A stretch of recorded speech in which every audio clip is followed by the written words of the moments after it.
Bonjour à tous. Aujourd'hui, nous allons voir l'analyse d'un basket que j'avais pris. Ici, il s'agit surtout du yen qui est à -7. Le yen était vraiment faible depuis hier et aujourd'hui, la faiblesse s'est vraiment prononcée. Donc, nous avons le yen ici qui est à -7 et la deuxième devise qui suit en force ou bien de faiblesse. Maintenant, ici, on va dire de force, c'est le GBP qui est à 2.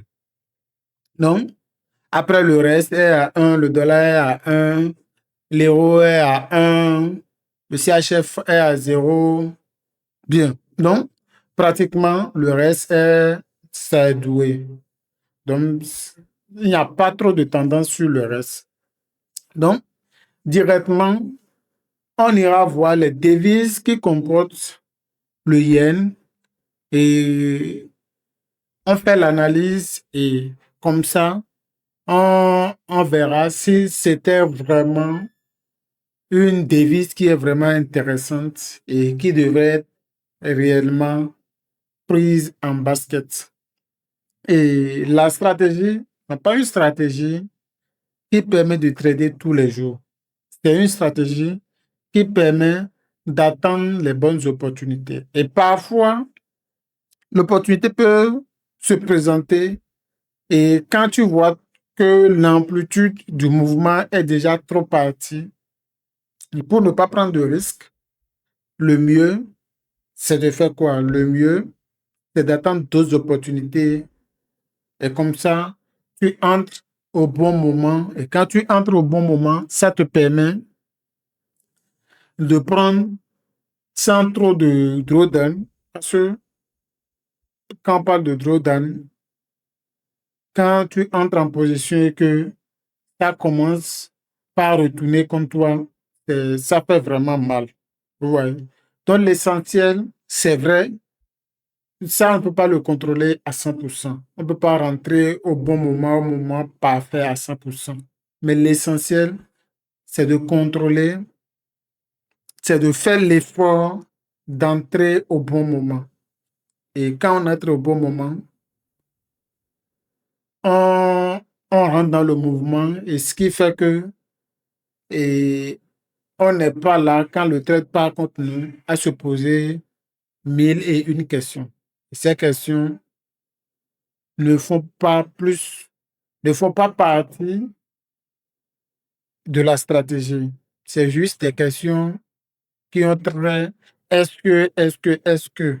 Ouais. Et l'essentiel aussi, si vous démarrez, allez surtout sur, comme on dit chez moi, allez surtout mollo mollo. Ça signifie quoi? Ça signifie de risquer peu et au fil du temps, vous pouvez décider de risquer vos profits. Bien, si ça passe, là c'est bien.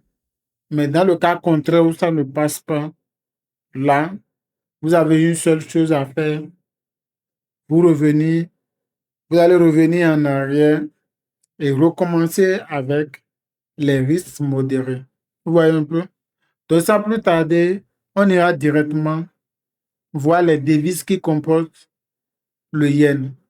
Et pourquoi je vous montre que les devises qui sont intéressantes?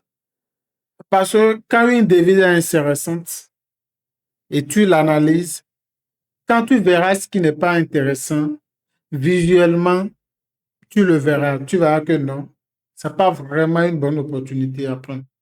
Donc, c'est la raison pour laquelle je vous montre ce qui est intéressant.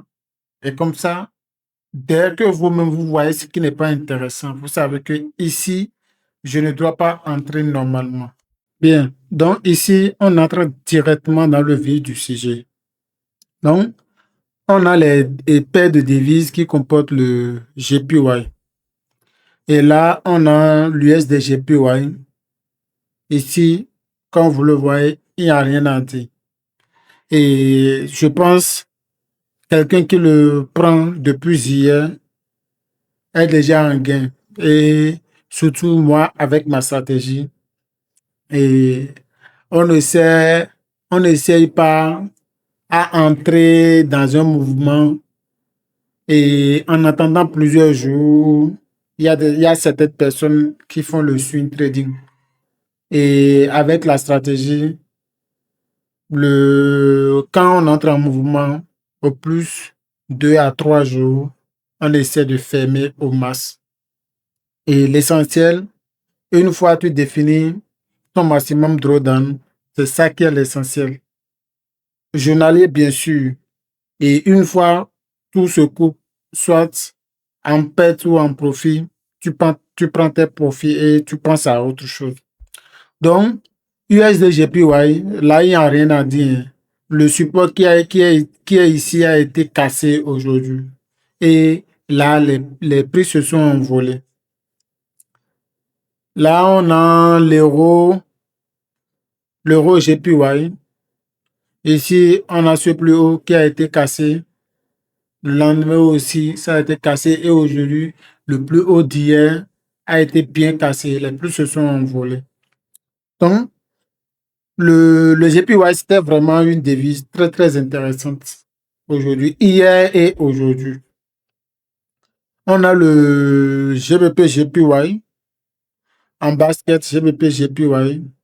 Ici, on a un plus haut ici qui a été déjà cassé. Hier, il y avait une grande hausse et aujourd'hui, la hausse s'est confirmée. Et là, on a le GBP CHF. Ce plus haut ici a été cassé hier. Hier aussi, on pouvait entrer. Si on entrait bien au début du mouvement, on pouvait déjà fermer. Mais quelqu'un qui entre tard dans le mouvement allait fermer aujourd'hui. Donc, là, c'est validé le CHF JPY. Ici, on a le 4 JPY. Le plus haut ici a été cassé. Et hier et aujourd'hui, il y a eu l'envolée des prix. Et la UD JPY aussi, on a un plus haut ici qui a été cassé hier, précisément hier. Et le plus haut d'hier a été aussi cassé aujourd'hui et les prix se sont envolés. Et on a le SZJPY. Ce plus haut ici a été aussi cassé hier et les prix se sont envolés. Donc voilà un peu l'analyse de la devise yen et pourquoi c'est vraiment le bon moment de le prendre. Donc c'est un peu ça, l'analyse. Et ceux qui veulent tester le robot, n'hésitez pas à me contacter. Je vais vous donner les conditions pour l'avoir. Donc, c'est une courte vidéo que j'ai faite rapide pour analyser un peu les marchés et pour vous dire la devise qui était vraiment intéressante aujourd'hui.